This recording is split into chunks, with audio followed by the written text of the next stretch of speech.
Baghdad നഗരത്തെ വിറപ്പിച്ച സാഹസികനായ ഒരു കള്ളനായിരുന്നു ഇബ്നു സാബാത്ത്.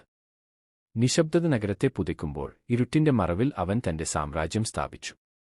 സമ്പന്നരുടെ ഖജനാവുകൾ കൊള്ളയടിക്കുകയും പാവപ്പെട്ടവരുടെ കണ്ണീരൊപ്പുകയും ചെയ്യുന്നതായിരുന്നു ഇബ്നു സാബാത്തിന്റെ രീതി. ഒരിക്കൽ നിയമത്തിന്റെ പിടിയിലായ അവൻ ശിക്ഷയായി തന്റെ വലതുകൈ നഷ്ടപ്പെട്ടു. എങ്കിലും പതറാതെ ആ കൗമാരക്കാരൻ തന്റെ കവർച്ചകൾ തുടർന്നു. ഒരു രാത്രിയിൽ ആ ഗ്രാമത്തിലെ അതിപ്രശസ്തനായ ഒരു വ്യാപാരിയുടേതെന്ന് കരുതിയ മാളികയിലേക്ക് അവൻ അതിക്രമിച്ചു കയറി. ഒറ്റക്കയ്യനായതിനാൽ കവർച്ചമുതലുകൾ ഭദ്രമായി കെട്ടിപ്പൊക്കാൻ അവൻ പ്രയാസപ്പെട്ടു. പെട്ടെന്നാണ് ഇരുട്ടിൽ ഒരു കാൽപെരുമാറ്റം കേട്ടത്. തിരിഞ്ഞു നോക്കിയപ്പോൾ നീലൻ ജുബ്ബ ധരിച്ച ശാന്തപ്രകൃതിയുള്ള ഒരു അപരിചിതൻ.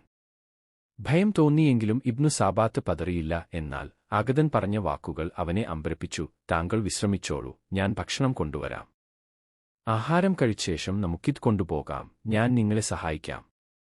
താൻ മോഷണത്തിന് കയറിയ വീടിന്റെ ഉടമസ്ഥനായിരിക്കുമോ ഇതെന്ന് അവനിൽ സംശയമുണർന്നു. പക്ഷേ ഒരു ഉടമസ്ഥൻ കള്ളനെ സഹായിക്കുമോ? വിളക്കുമായി ഇരുട്ടിൽ മറഞ്ഞ ആ പരിചിതൻ ആഹാരവുമായി തിരിച്ചെത്തി. മനസ്സില്ലാമനസ്സോടെ ഇബ്നു സാബാത്ത് ആ ഭക്ഷണം കഴിച്ചു. പിന്നീട് അവർ ഭാണ്ഡങ്ങൾ കെട്ടിത്തയ്യാറാക്കി. വലിയ ഭാണ്ഡം അപരിചിതൻ സ്വന്തം തലയിലേറ്റു, ചെറിയത് ഇബ്നു സാബാത്തും. യാത്രയ്ക്കിടയിൽ ആ അപരിചിതനും ഒരു കള്ളനാണെന്ന് അവൻ തെറ്റിദ്ധരിച്ചു. ഇബ്നു സാബാത്ത് അവനോട് പരുഷമായി പറഞ്ഞു, ഈ മുതലിന്റെ പങ്ക് നിനക്ക് കിട്ടുമെന്ന് കരുതേണ്ട, ഞാൻ ആദ്യം എത്തിയതുകൊണ്ട് ചെറിയൊരു വിഹിതം മാത്രമേ നിനക്ക് നൽകൂ. വിനയത്തോടെ അദ്ദേഹം അത് സമ്മതിച്ചു. ഭാരം താങ്ങാൻ പ്രയാസപ്പെട്ട് നടന്ന ആ അപരിചിതനെ ഇബ്നു സാബാത്ത് ശകാരിക്കുകയും മർദ്ദിക്കുകയും ചെയ്തു. ഒടുവിൽ കാട്ടിലെത്തിയപ്പോൾ, ഇനി നിന്റെ സഹായം വേണ്ട, പൊയ്ക്കൊള്ളൂ എന്ന് അവൻ ആജ്ഞാപിച്ചു. യാത്ര തിരിക്കും മുൻപ് ആ അപരിചിതൻ ഇബ്നു സാബാത്തിന് കൈകൊടുത്തു. എന്റെ ഭാഗത്തുനിന്ന് എന്തെങ്കിലും വീഴ്ചകൾ ഉണ്ടായിട്ടുണ്ടെങ്കിൽ ക്ഷമിക്കണം. നിങ്ങളെ വേണ്ടവിധം സഹായിക്കാൻ എനിക്ക് കഴിഞ്ഞില്ല എന്ന് പറഞ്ഞ് അദ്ദേഹം നടന്നു നീങ്ങി.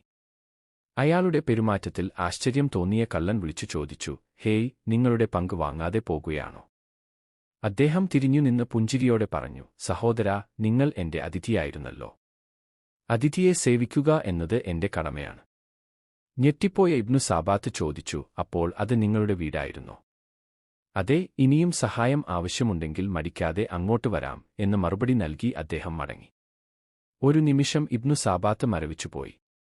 തന്നെ മർദ്ദിച്ചവനോടും അപമാനിച്ചവനോടും ഇത്രയും കാരുണ്യം കാണിക്കാൻ ഇദ്ദേഹം ആരാണ്? ഒരു മാലാഖയോ? കവർച്ച മുതൽ ഒളിപ്പിക്കാൻ പോലും മറന്ന് അവൻ ചിന്താവിഷ്ടനായി. ഒടുവിൽ ആ പുണ്യാത്മാവിനോട് മാപ്പിരക്കണമെന്ന ചിന്തയോടെ അവൻ വീണ്ടും ആ മാളികയിലേക്ക് തിരിച്ചു. കൊട്ടാരസമാനമായ ആ വീടിന് മുന്നിലെത്തിയപ്പോൾ അവൻ ഒരാളോട് ചോദിച്ചു, ഇത് ഏത് വ്യാപാരിയുടെ വീടാണ്? അയാൾ ആശ്ചര്യത്തോടെ പറഞ്ഞു, ഇത് വ്യാപാരിയുടേതല്ല, ബാഗ്ദാദിലെ മഹാപുരുഷനായ ജുനൈദുൽ ബാഗ്ദാദിയുടെ വസതിയാണ്. പേര് കേട്ടതും ഇബ്നു സാബാത്ത് വിറച്ചുപോയി. അവൻ ഓടിച്ചെന്ന് ആ വാതിലിൽ മുട്ടി. അനുവാദം കാത്തുനിൽക്കാതെ അകത്തേക്ക് പാഞ്ഞുകയറി ആ മഹാന്റെ പാദങ്ങളിൽ വീണു പൊട്ടിക്കരഞ്ഞു. ജുനൈദുൽ ബാഗ്ദാദി അവനെ പിടിച്ചെഴുന്നേൽപ്പിച്ചു സമാധാനിപ്പിച്ചു, മനുഷ്യൻ മനുഷ്യന്റെ കാൽക്കൽ വീഴരുത്, അല്ലാഹുവിന്റെ മുൻപിൽ മാത്രമേ ശിരസ് നമിക്കാവൂ. അന്നുമുതൽ ഇബ്നു സാബാത്ത് തന്റെ പഴയ വഴികൾ ഉപേക്ഷിച്ചു. ജുനൈദുൽ ബാഗ്ദാദിയുടെ നിഴലായി ഒരു സച്ചരിതനായി അവൻ തന്റെ ശിഷ്ടകാലം ചിലവഴിച്ചു.